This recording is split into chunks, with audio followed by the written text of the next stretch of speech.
Howdy, it's Cain, tubalcain, your YouTube shop teacher, and today I'm starting a multi-part video on a cast aluminum woodworking bench vise, 4 inches or 5 inches wide. And I've been actually working on this for 3 or 4 months already. It's a collaboration with my buddy Ted, the retired dentist up in Wisconsin, who has made the patterns for me. So let me show you where this all starts and what this is all about, and then we'll start making some chips.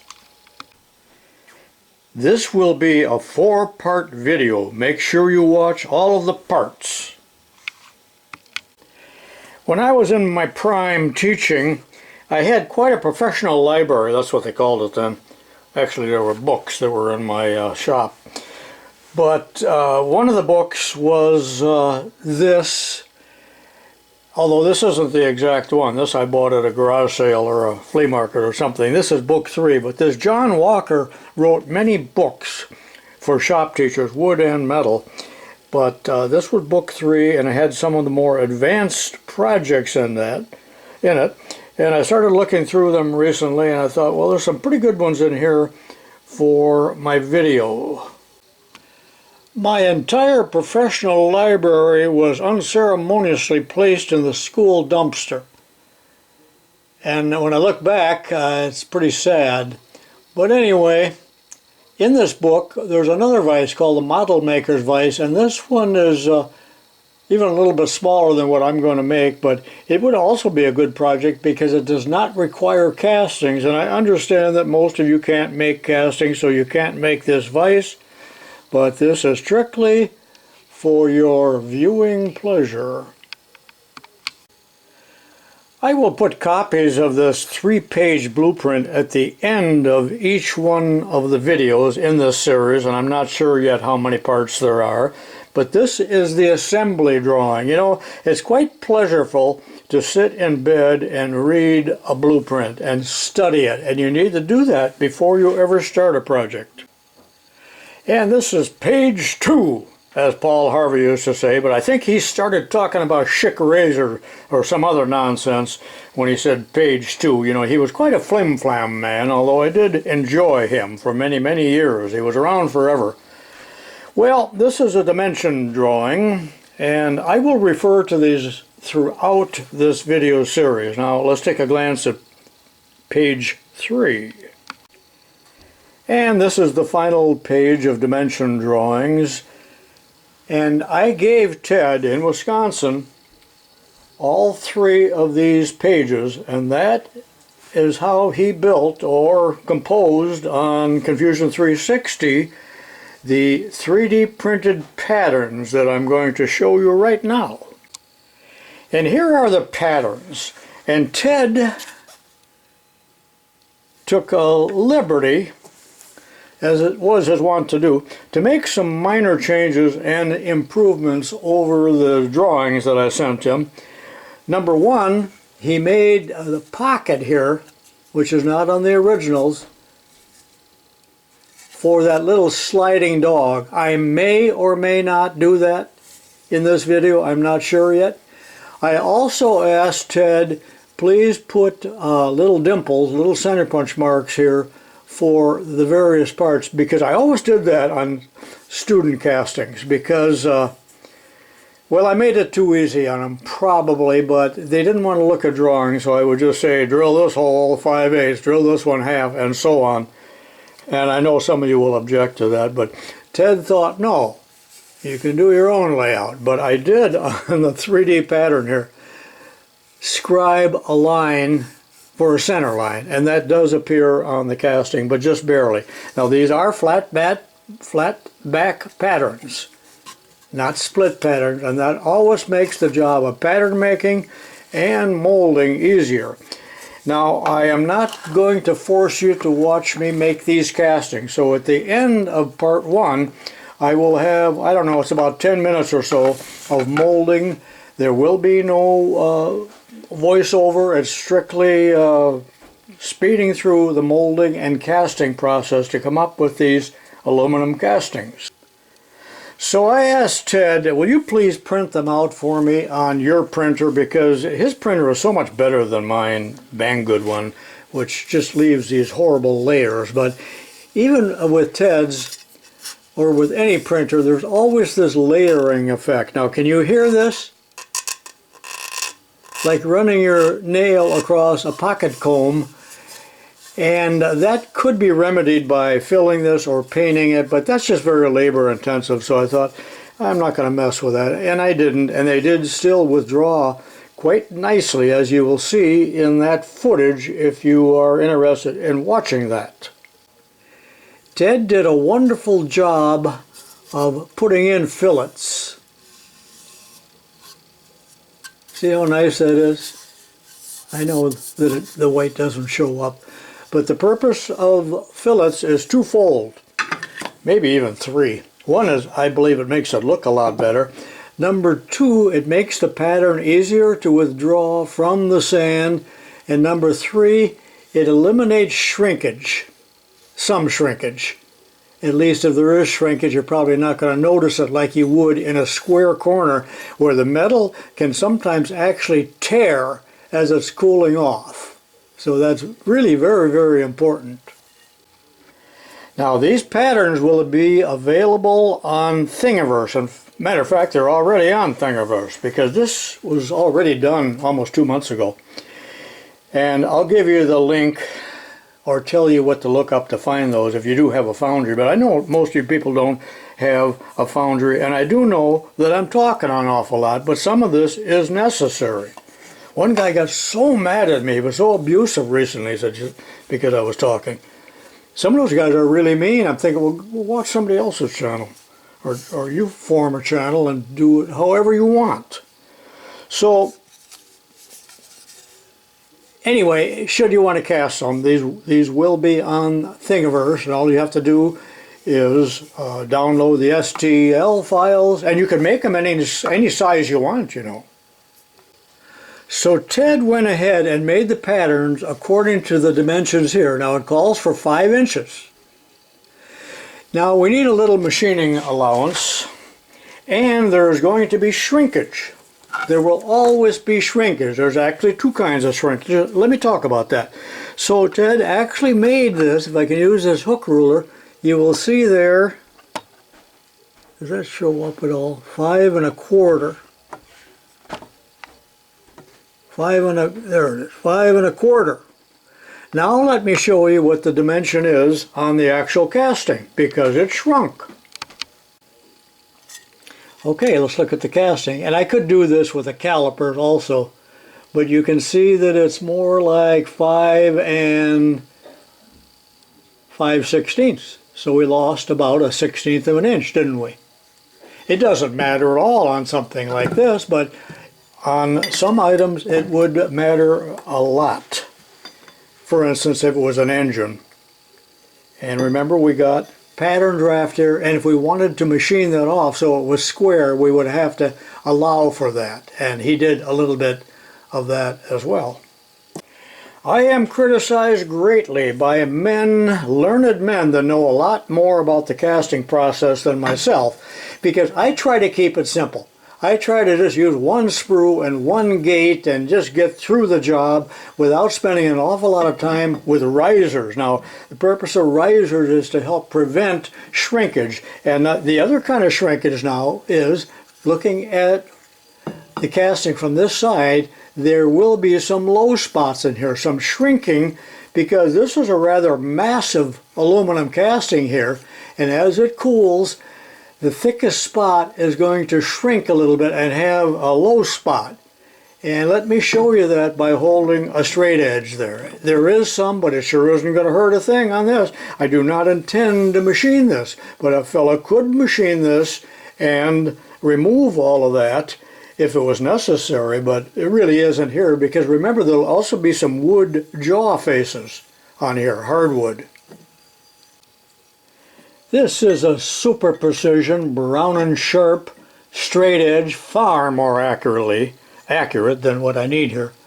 But you can see that at this point here, there's really no shrinkage. But as I get to the thicker spots, there is a low spot there. Can you see that? I could even stick a feeler gauge in there. I was going to saw the gate off here, put bluing on here, and rub this on a piece of abrasive on the surface plate to show you the low spots, but I think you get the point without me going to that extra effort. Here I am with Ted. So we both flew to Florida at the Flywheelers, and that's where we are here, and that's when he handed me the patterns in person and I took them back home. So thank you, Ted, for everything you did. You have a big heart. And not only that, but then he took my wife and I over to a little stand there and bought me a Euro. You know what that is, a gyro. Pretty darn good, too.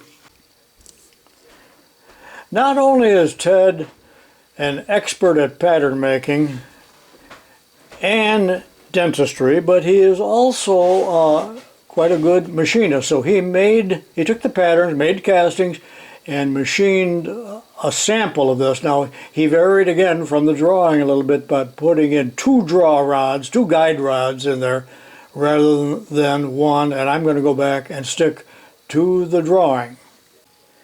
I always make some extra castings just in case in the middle of a job, you know, and lightning hits the house or something, that I still have spares.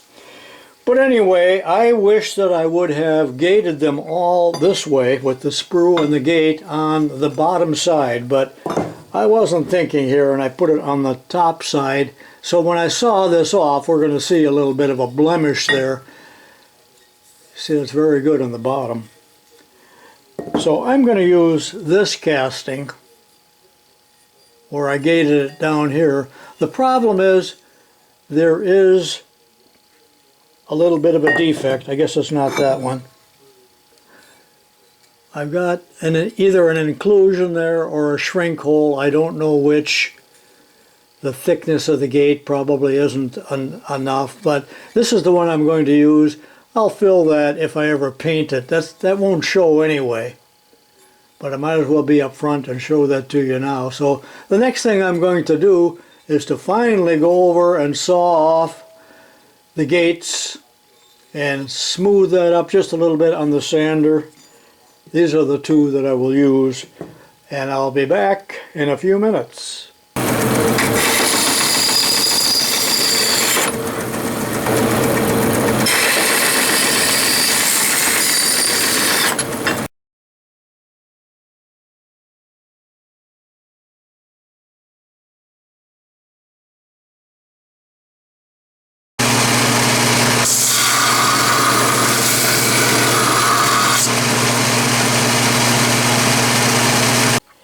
Well, that didn't take long to clean these castings up. Just a little sanding and filing. Not very much at all. Boy, these are heavy.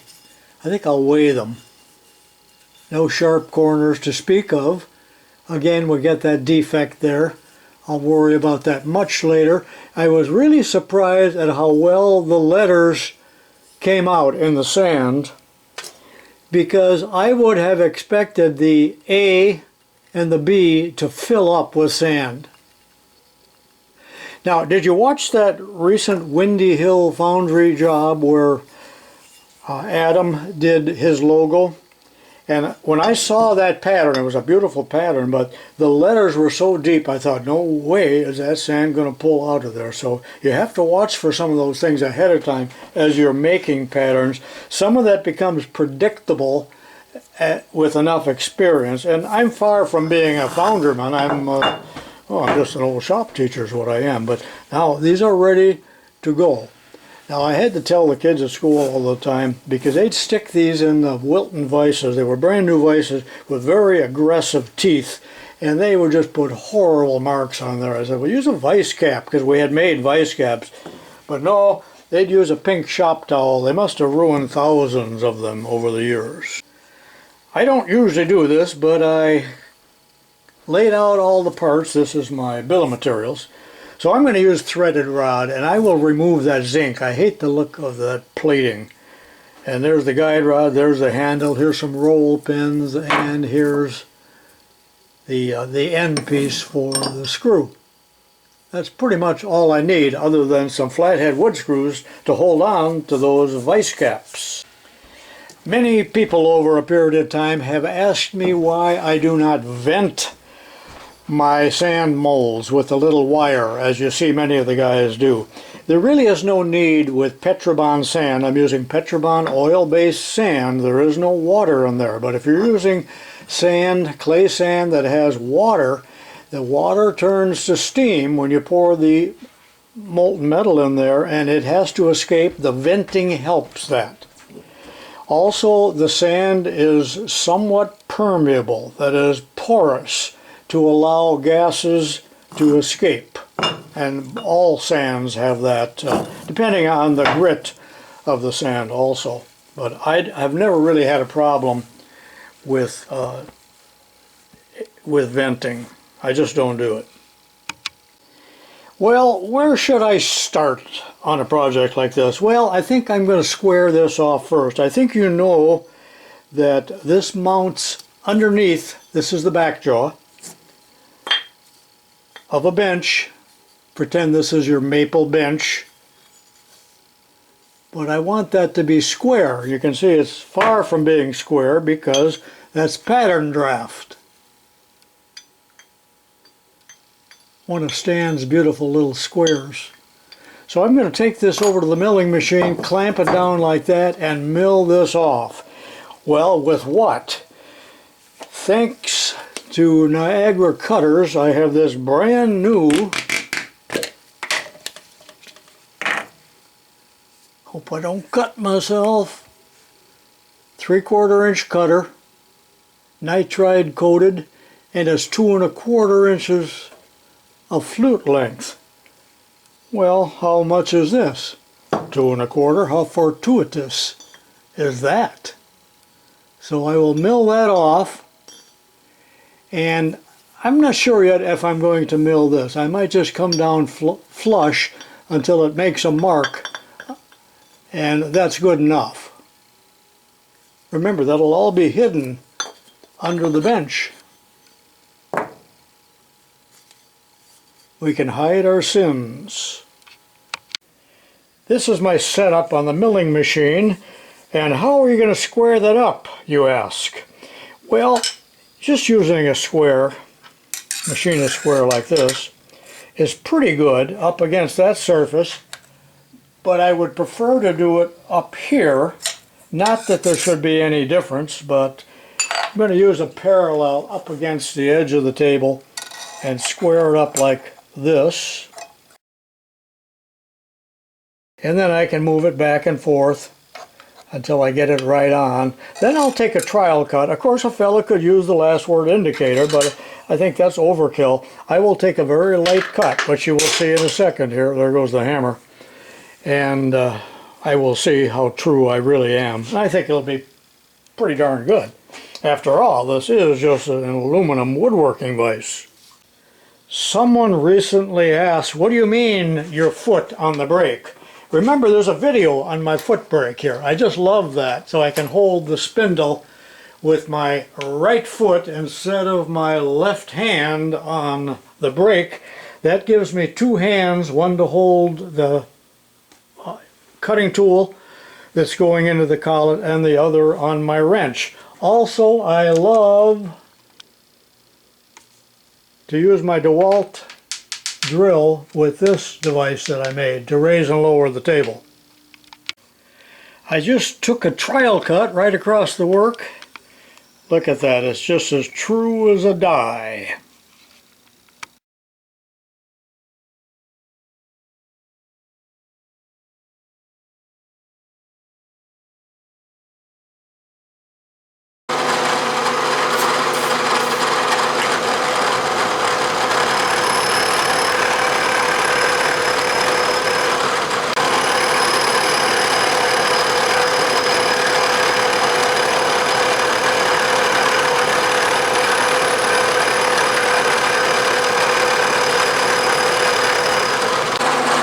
And this should be the last pass.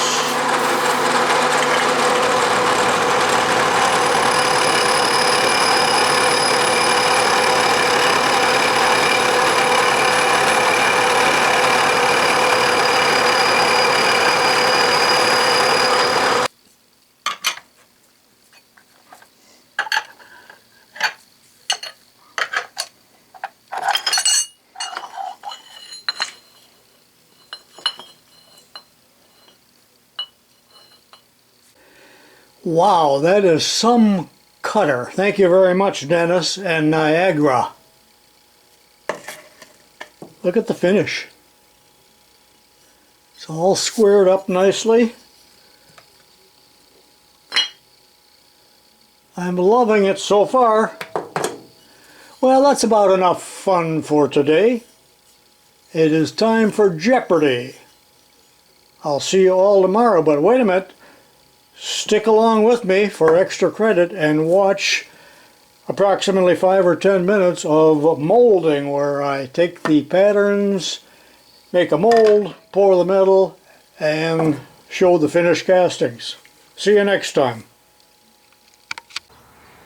I'm starting a new project today. I think you all know my buddy Tedsykora out of Wisconsin. He made the 3D patterns for me, you see right here. So this is a little woodworking vise that I'm going to make over a period of time. And this is just the video where I make the casting. So I'm using my very largest flask, a second to the largest. It's a 12 by 14 with a 4-inch cope and a 4-inch drag. It's incredibly heavy for me, so I seldom use it. I haven't used it in years. But thanks to Ted for this. Now, the problem here is these are both flat back patterns, but this one could be done in a shallow flask. But I just soon do both of them at the same time. But this one is about 3 inches here. So it would not work in my 3-inch flasks, which I favor because they're not so heavy. But anyway, I'm going to struggle and make those two together. Something like this. Matter of fact, exactly like this.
Okay, it's been about an hour since I poured this. It's still going to be fairly hot, but let's open it up here and see what it looks like.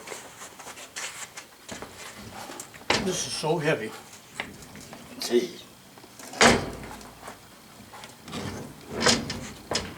I never use this flask because it's so heavy.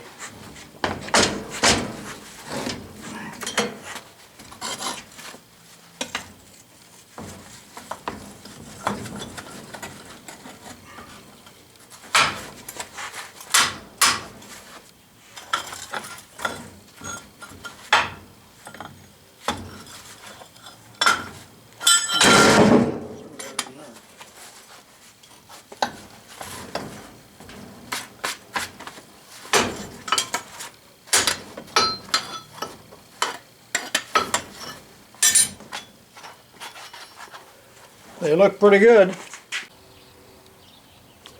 There they are. A couple of pretty good castings. There's the patterns. So let's go on downstairs and do a little machining. Even the name turned out quite well. Thank you, Ted. Very little, if any, shrinkage.